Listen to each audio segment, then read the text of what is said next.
एगो गुमसुदा गांव रहेला। आ वही गांव में एगो धनी राम रहेलन अपना पत्नी के साथ। बाकी धनी राम बहुत कंजूस रहेलन, उनकर कोई संतान ना रहेला। ओ धनी राम के बहुत बड़ा एगो दुकान रहेला कपड़ा के। ओ में बहुत सारा कर्मचारी काम करेला लोग। उ अतना कंजूस रहस, अतना कंजूस है कि वो कर्मचारी लोग के पूरा महीना ना देस। यही लोग के तनखा में से काट काट के पैसा देस। कर्मचारी लोग कहे लोग का कि मालिक हम लोग सारा दिन मेहनत से काम करतानी आ हमरे पैसा में से रौरा काट काट के काहे देतानी, हम लोग का तनखा काटतानी काहे। अब कहता लोग का कि जितना देतानी उतने बहुत बाटे, सारा लोग के का कम हम तनखा देतानी, कम हम तो तनखा देत नहीं खी। तो सब कर्मचारी उनका के अभिशाप देवे लोग कि यही खातिर तो तोहर संतान नहीं खे, आ यही कंजूसइये खातिर नहीं खे तोहरा के भगवान संतान देत। आज गरीब के पैसा काट काट के तू घर भरता रह। देखी लोग तुलसी के गाछ 3 रकम के होला। जो छोटा छोटा गोल गोल पाता होला वो तुलसी है। आ जे तुलसी के पेड़ देख हम लोग सांवर सांवर बारी उ कृष्णा तुलसी हवन। आ जे तुलसी में एकदम हरियर हरियर डाल पात रहेला, बड़ा बड़ा पाता रहेला हरियर हरियर, उ राधा तुलसी है। तुलसी के 3 रकम गाछ रौरा लो देखम। उहे राधा तुलसी एक दुल्हन के सजावट देख के आ उनको कैसे मन कर देलक श्रृंगार करे के, आ कैसे लाल चुंदरी उनका ओढ़े के मन कर देलक। एक दिन राधा तुलसी रास्ता में जाके खारा बारी तो देखा तारी का कि एगो दुल्हन डोली में बैठल बारी या बहुत सुंदर श्रृंगार कैले बारी, लाल साड़ी पहनले बारी या चिक चिक चुनरी ओढ़ले बारी। अब त राधा तुलसी वैसे ही दुल्हन के देख के उ श्रृंगार करतारी। बाकी रू एगो चुनरी बाहर अधूरा बारी, साड़ी पहनले बारी, सारा जेवर से श्रृंगार कैले बारी, बाकी उनकर एगो चुनरी नहीं खे कि उ चुनरी ओढ़स। तब तक कहा तारी कि कौन दुकान में जाई कि हमरा चुनरी मिलो, तब हम चुनरी ओढ़ी। अब देखा तारी का कि एगो दुकान बहुत बड़ा बाटे, आ उ तो धनी राम के दुकान रहे। वही दुकान में जाके राधा तुलसी ढूक तारी। कर्मचारी लोग से कहा तारी का कि देखा हमरा के एगो तुलो चिकमिक चुनरी द लोग कि हम चुनरी ओढ़ी। तब त राधा तुलसी माँ उ कर्मचारी लो त चुनरी देलक लोग, चुनरी ओढ़ के आ उ दुकान से निकल तारी। अब त धनी राम कहतरन का कि चुनरी के पैसा कहाँ बाटे। अब उ तो कहतारी कि हमरा बिरते एगो पैसा नहीं खे, बस हम एगो चुनरी तोहरा दुकान से ले लेनी तो तोहर का कम पड़ गइल, एगो चुनरी से तोहर कभी कम ना पड़ी। तो उ कंजूस धनी राम कहतरन का कि आगे पैसा द तबे तू चुनरी ओढ़ के जइबू, आ ना तो चुनरी हम तोहरा के ओढ़े ना देम। आखिर उ मूरख धनी राम उ तो पहचानत नइखन कि उहे माँ तुलसी हई। अतना साजबाज के आइल बारी, फिर भी उनकर तो बुद्धि उनकर भ्रष्ट हो गए रहे कि माँ तुलसी के उ चिन्हे ना सकलन। हर बार राधा तुलसी कहस कि हमरा बेरी पैसा नहीं के हमरा के चुनरी ओढ़े द, हमरा बेरी पैसा नहीं के हमरा के चुनरी ओढ़े द। अब त धनी राम चुनरी त ले लेलन आ कहतरन कर्मचारी लोग के कि इनका के धक्का मार के या दुकान से निकाल द लोग। अब कर्मचारी लोग कहतर लोग का कि हे कंजूस धनी राम, तू कतना कंजूस बारा कि वो बहिन एगो चुंदरी ले लेली तो तोहार का कम गइल, तारा दुकान में इतना सारा माल बा आ एगो चुनरी से तोहार का कम पड़ गइल कि वो बहिन के चुनरी तू माथा पर से छीन ले ला। कर्मचारी लोग के सब बात ओ माँ तुलसी तक पहुँच जाला। त माँ कहेली का कि देखा कर्मचारी लोग कतना मायारू बा लोग कि हमरा से चुनरी छीन लेलक लोग, तो लोग के कतना दुख भइल। आ ई कैसन धनी राम कंजूस बा कि एकरा दिल में तनिका माया नहीं खे। तो धनी राम अपना कहतारन ओ ये कर्मचारी लोग से कि इनका के दुकान से धक्का दे के निकाला लोगे। त राधा तुलसी माँ कह तरीका की जरूरत नहीं के धक्का मार के निकाले के, हम खुद चल जातानी, बाकी रे तोर दुकान में आग लग जाई। राधा तुलसी माता चल गईली, बाकी रे रात के वो धनी राम के दुकान में आग लाग गईल। एगो उनकर सूता तकले ना बाचल, सारा दुकान पाट जर के एकदम से छाई हो गईल। अभी तक कर्मचारी लोग देख के कहता लोग का कि देख कालू बहिन एगो चुनरी ओढ़ लेली। त ई कर्मचारी उनकर माथा से चुनरी छीन लेलन। आ आज देखा आज इनकर दुकान के कौन हालत हो गईल। आ कि आज उनकर दुकान में एगो सूता तकले ना बाचल, जर के एकदम से छाई राख हो गईल। त धनी राम के पत्नी दोनों सोगे सोगे बीमार पड़ गए लोग। आ बीमार पड़ के एक दिन स्वर्गवासी हो गए लोग। अब तो लोग के घर में कोई दीप जलावे वाला नहीं खे। अब तो सारा दुकान उनकर खंडाला बन जाला। ही दुकान में सारा कसिया मुजवानी दुनिया के हो जाला। आ वही में बहुत सारा हनुमान जाके रहे लागल लोग। वही खंडाला में जाके आ राधा माँ तुलसी जाके वही एक कोना में जाके रह जाली। वही कोना में ही बहुत बड़ा एगो झमाट होला गाछ। उ दक्षिण दिशा के कोना पर उ गाछ होला। आ वही में माँ तुलसी जाके रहस। अब त राधा तुलसी के पेड़ में एक भी पतिया ना रहे, सब हनुमान लोग तुर तुर के खा जाए लोग। जब पाता गा जाए तब उ लोग तुर तुर के खा जाए लोग। अब तो उ राधा तुलसी कहतरी कि हमार तो पाखे ना रही तो हम हवा कैसे चलाएम।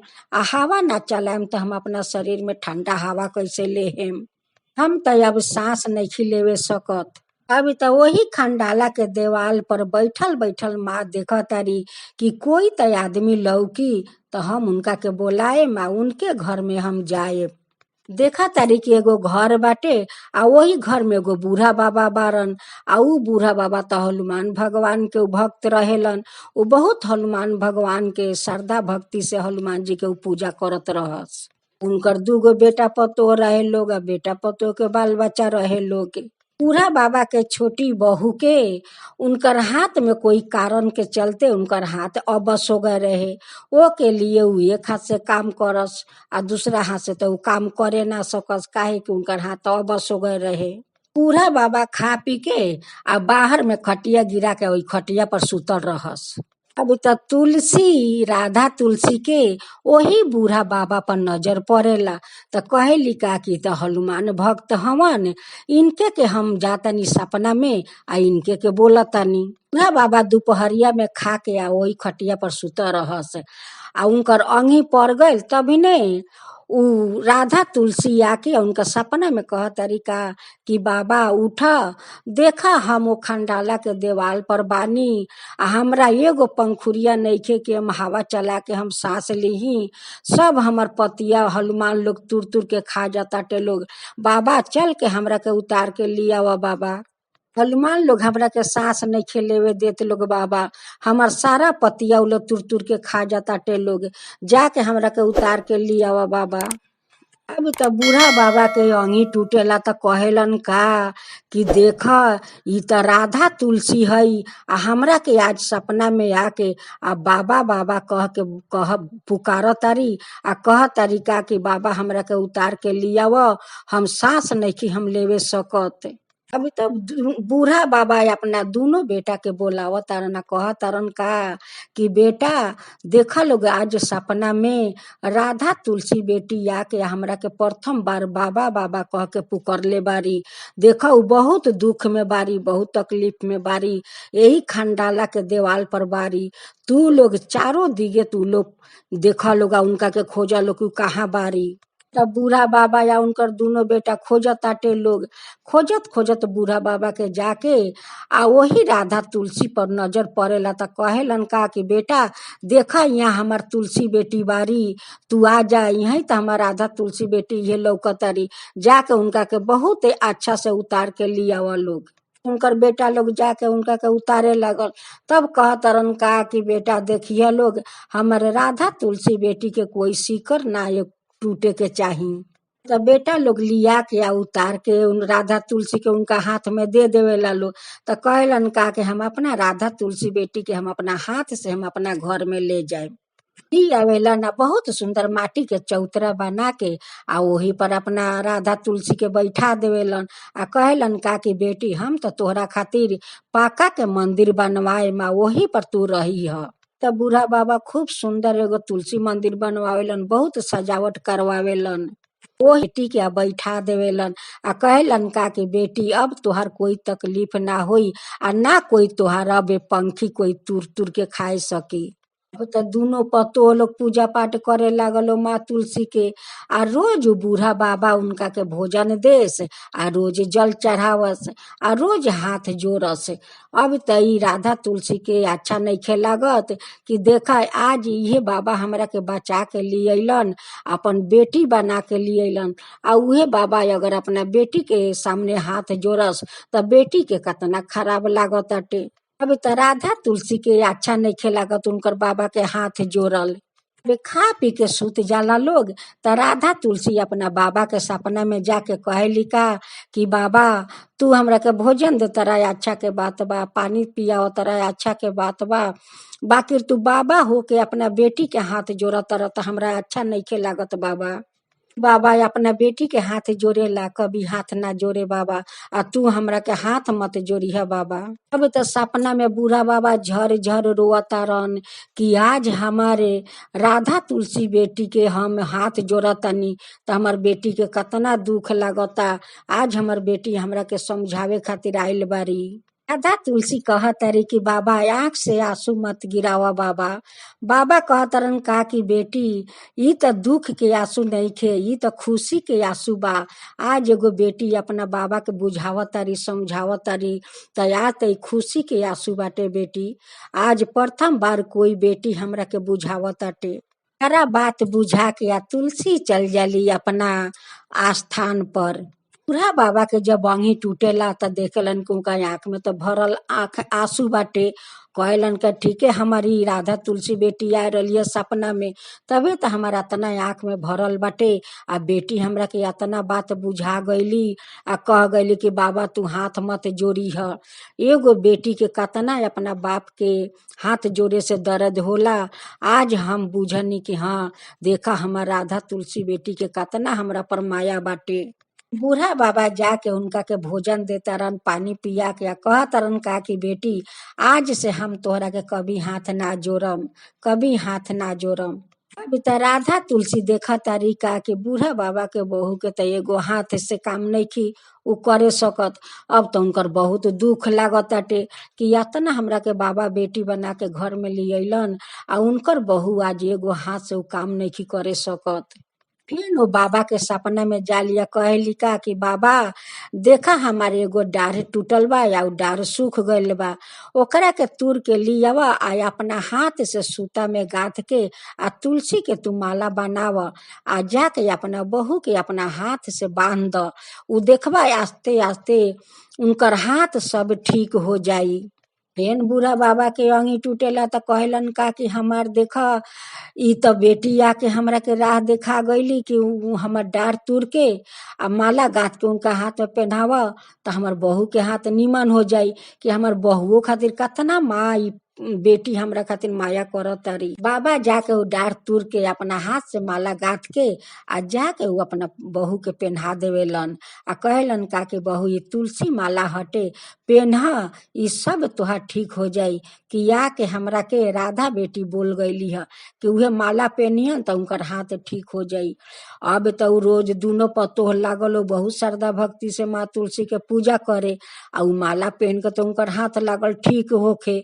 आस्ते आस्ते तो उनका हाथ एकदम से ठीक हो गईल। अब तो कह तरीका की तो माँ तुलसी के तो चमत्कारे हो गईल। देखा हमर तो हाथ एकदम से टन टना हो गईल, हमर तो हाथ बहुत बढ़िया हो गईल। अब तो हम अपना हाथ से काम करतानी। उ पतो जाके अपना ससुर से कह तरीका कि बाबा हमार हाथ में तो चमत्कार हो गईल, हमार हाथ में तो शक्ति आ गईल कि माला पहन के हमार हाथ ठीक हो गईल। तब वो बूढ़ा बाबा कह तरन का कि ई त हमार राधा तुलसी बेटी के चमत्कार ह। उहे त हमरा के बोली है का कि बाबा उ अपना हाथ से तुलसी माला गाथ के पहनावा तो उनकर हाथ निमन हो जाई। आज देखा तोहर हाथ आज कतना अच्छा हो गईल, कतना तारा हाथ में जोर मिल गईल। अब तो दोनों हाथ से तू काम करतारू।